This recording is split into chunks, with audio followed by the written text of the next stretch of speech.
Anda bisa mendengar suara saya dengan jelas, Mas. Mengenai kenaikan UKT ini, apakah DPR sudah mendapatkan alasan utama kenaikan tarif yang ada dan juga terjadi serentak, Mas? Ya, dalam konteks ini kita yang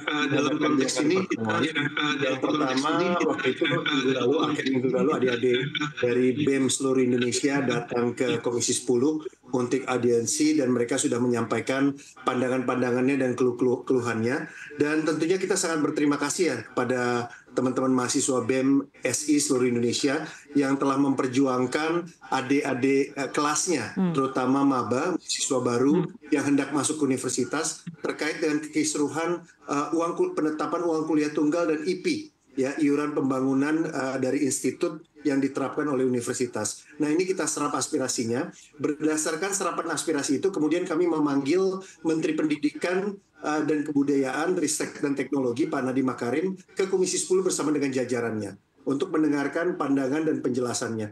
Nah, rupa-rupanya dari hasil dua pertemuan ini, kami mendapati bahwa awal mula dari kisruhan ini adalah Permendikbudristek nomor 2 tahun 2024 yang sepertinya diterjemahkan oleh pihak rektorat ini secara berbeda-beda gitu ya, sehingga ini mengagetkan dan membingungkan para mahasiswa baru dan orang tuanya.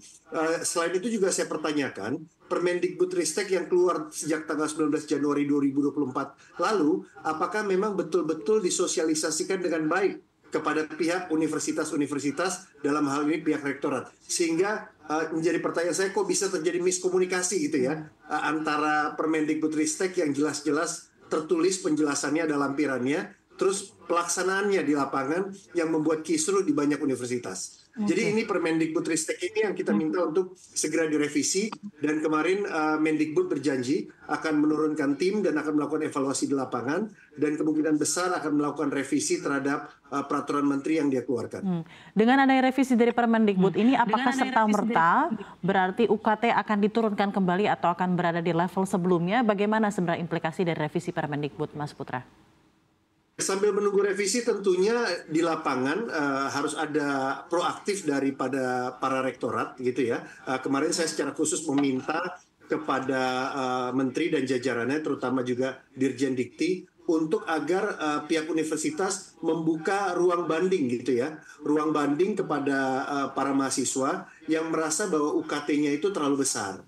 Jadi, dan itu disetujui oleh Mas Menteri. Mas Menteri juga meminta kepada pihak universitas rektorat untuk juga melakukan penelusuran dan pengecekan kembali terhadap beberapa mahasiswa-mahasiswa yang memang dinyatakan tidak mampu, terutama juga dengan IP-nya ya, iuran pembangunannya. Kita menemukan bahwa ada orang-orang yang memang orang tuanya berpenghasilan tidak cukup, tapi IP-nya begitu tinggi gitu ya.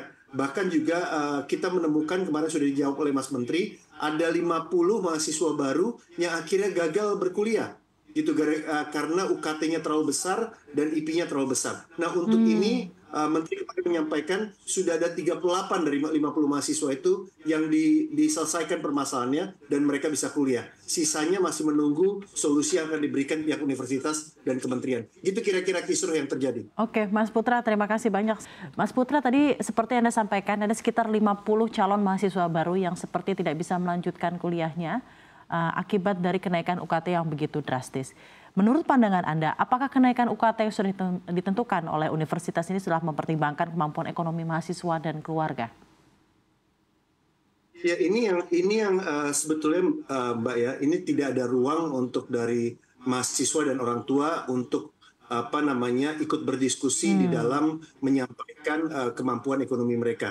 Sehingga ini makanya kita minta supaya ada ruang untuk banding dari calon mahasiswa baru yang tidak sanggup membayar UKT-nya di PTN tersebut gitu ya. Setiap pengajuan banding atau sanggahan terhadap UKT ini, saya kemarin mengusulkan harus ditindaklanjuti secara transparan gitu ya. Dan dalam waktu 1 minggu agar hasil banding bisa segera diketahui. Nah, terhadap hasil banding UKT ini, PTN harus memberikan keringanan cicilan pembayaran terhadap UKT dan potongan UKT tersebut. Jadi kita prioritas agar anak-anak Indonesia sebesar-besarnya bisa kuliah, Mbak. Kita juga mengecam pernyataan dari pejabat tinggi Kemendikbudristek yang mengatakan bahwa perguruan tinggi itu adalah tersier, tidak wajib gitu loh. Itu bukan primer, bukan sekunder, tapi tersier. Apakah ini pernyataan itu cerminan dari Permendikbudristek yang dikeluarkan dan bagaimana pihak rektorat universitas di beberapa tempat melakukan pendekatan terhadap mereka yang tidak mampu. Ini kan menjadi ironis ya. Ironis di mana kita mengusung Indonesia emas dan kita betul-betul menyampaikan kritikan tajam. Apa benar ada statement seperti itu, Pak Mas Putra? Kenapa? Ada statement seperti itu bahwa pendidikan tinggi adalah kebutuhan tersier.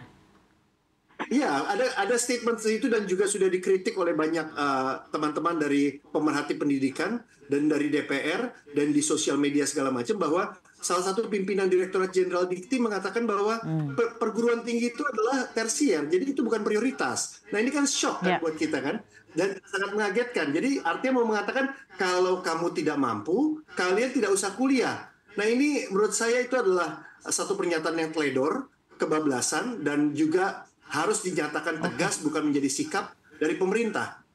Oke, baik. Terima kasih banyak Mas Putra atas tanggapannya.